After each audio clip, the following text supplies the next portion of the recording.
Good morning, welcome to my YouTube channel. करते हैं हमारे नेक्स्ट पार्ट, जो कि क्या था, पतंग कविता के अभ्यास के पर्सन है। तो वो कविता के साथ का पहला पर्सन है। सबसे तेज बौछारे गई भादो गया के बाद प्रकृति में जो परिवर्तन कवि ने दिखाया है उसका वर्णन अपने शब्दों में करें। हम इसका वर्णन अपने शब्दों में क्या करेंगे कि यह जो कविता है वो प्रकृति सौंदर्य से ओतप्रोत है। क्या है? प्रकृति सौंदर्य से ओतप्रोत है। सबसे तेज बौछार तथा भादो के जाने के बाद सवेरा हुआ, जो अत्यंत लालिमा और सुंदरता था। उसमें दिखाया था ना कि सवेरा हुआ वो खरगोश की आंखों की तरह लालिमा और सुंदरता था।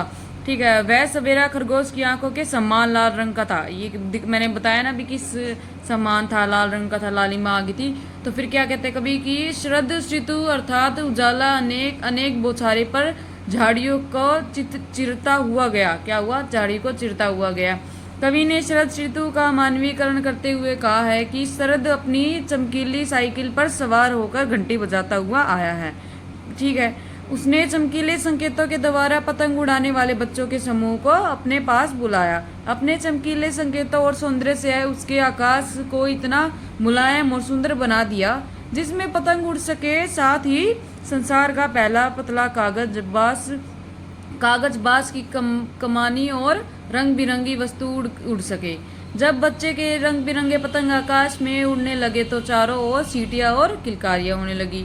ये हमने पाठ में भी देखा था, इसमें कविता में भी देखा था कि कह रहे थे ना कि किलकारियां मारने लगे बच्चे, और क्या उनकी आवाज़ गूंज उठी तथा तितलियों ने मधुर गुंजार शुरू कर दिया। ठीक है, ये हो गया हमारा फर्स्ट। नेक्स्ट करते हैं, क्या है नेक्स्ट में।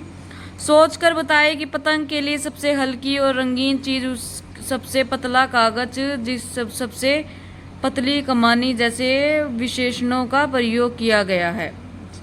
ठीक है, तो इसका उत्तर क्या रहेगा कि जो पतंग के लिए सबसे हल्की और रंगीन चीज होती है ना, सबसे पतला कागज सबसे पतली कमानी जैसे कि विशेषणाओं के लिए है। क्या हो सकता है?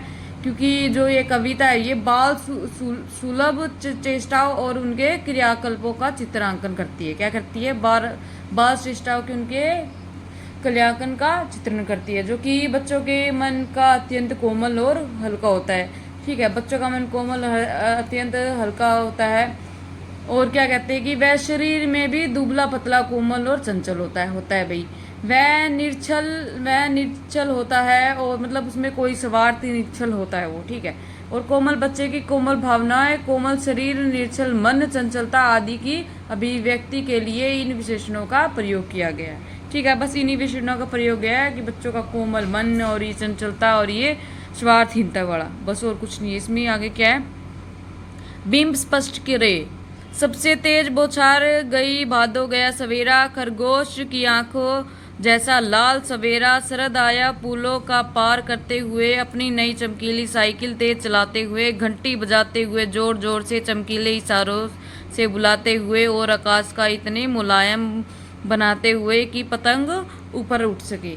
ठीक है, इसमें हम क्या करते हैं, अभी मैं इसको आपके बारे में बताती हूँ। इसमें क्या है कि पहले तो ये रहेगा, बस इतना ही छोटा सा है उत्तर और कुछ नहीं आएगा। इसमें क्या लिखोगे कि प्रतियुक्त काव्यांश में कवि ने गतिशील बीम योजना का सजीव चित्रण किया। किसका किया? गतिशील बीम योजना का सजीव चित्रण किया है। इसके साथ साथ दृश्य बीम का भी समायोजन किया गया है। किसका किया है? दृश्य बीम का भी समायोजन किया गया है।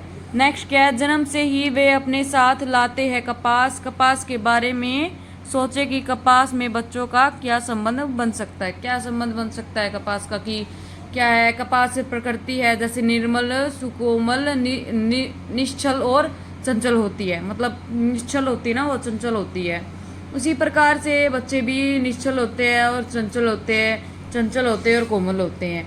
तो उसमें क्या कह रहे हैं कि जो कपास की भांति कोमलता झलकती है इनमें। ये कारण है कि बच्चे के साफ स्वच्छ मन में भी कोई मैल नहीं होता। उनमें इसी की तरह स्वस्थता होती है। किसकी तरह होती है? कपास की तरह स्वस्थता होती है बच्चों के मन में भी।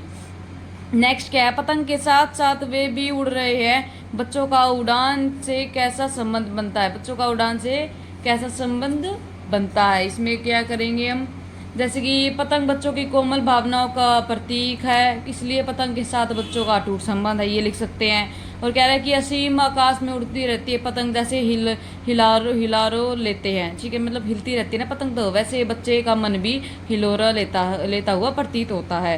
बच्चे पतंग के साथ तन मन से जुड़ जाते हैं, वे पतंगों को उड़ाते हुए उनके इतना डूब जाते हैं कि उन्हें आसपास कुछ नजर नहीं आता।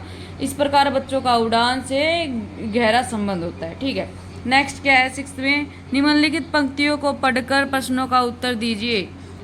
पहला क्या है, छतों को भी नरम बनाते हुए दिशाओं को मृदंग की तरह बजाते हुए, इसमें क्या लिखेंगे हम, एक बार क्या भी पढ़ लेते, क्या है इकट्ठा ही तो, अगर वे कभी गिरते हैं छतों के खतरनाक किनारों से और बच जाते हैं तब तो और भी निडर होकर सुनहले सूरज के सामने आते। दिशाओं को मृदंग की तरह बजाने का क्या तात्पर्य है, जब पतंग सामने को हो तो छतों पर दौड़ते हुए क्या आपको छत कठोर लगती है? खतरनाक परिस्थितियों का सामना करने के बाद आप दुनिया की चुनौतियों के सामने सवय को कैसा महसूस करते हैं? दिशाओं के मर्दन की, अब लिखेंगे कि दिशाओं के मर्दन की तरह बजाने का तात्पर्य है कि बच्चे ही चहलते और किलकारियां मारते सभी दिशाओं में दौड़ते फिरते हैं, शोर करते हैं और इधर उधर भागते हैं। उनकी मधुर और उत्साह भरी आवाज़ सभी दिशाओं में उनके उत्साह भाव को व्यक्त करती है। आगे क्या है, आगे क्या लिखेंगे, जब पतंग सामने हो तो छतों पर दौड़ते हुए छत भी उन्हें नहीं दिखाई देती, कठोर नहीं लगती, तब तो केवल पतंग ही दिखाई देती है उन्हें, ठीक है। और कोई कष्ट अनुभव भी नहीं होता कि कुछ पैर में लग गया है या फिर कहीं चोट लगी, तो पतंग की ओर देखते रहते हैं। खतरनाक परिस्थितियों का भी सामना करते हैं और दुनिया चुनौतियों के लिए इस समय को अधिक सक्षम साहस से भरे हुए अनुभव करते हैं। हमारे मन से डर का भाव निकल जाता है, ठीक है। नेक्स्ट क्या है, कविता के आसपास है, जो कि हम नेक्स्ट वीडियो में करेंगे। Thank you to watch my video.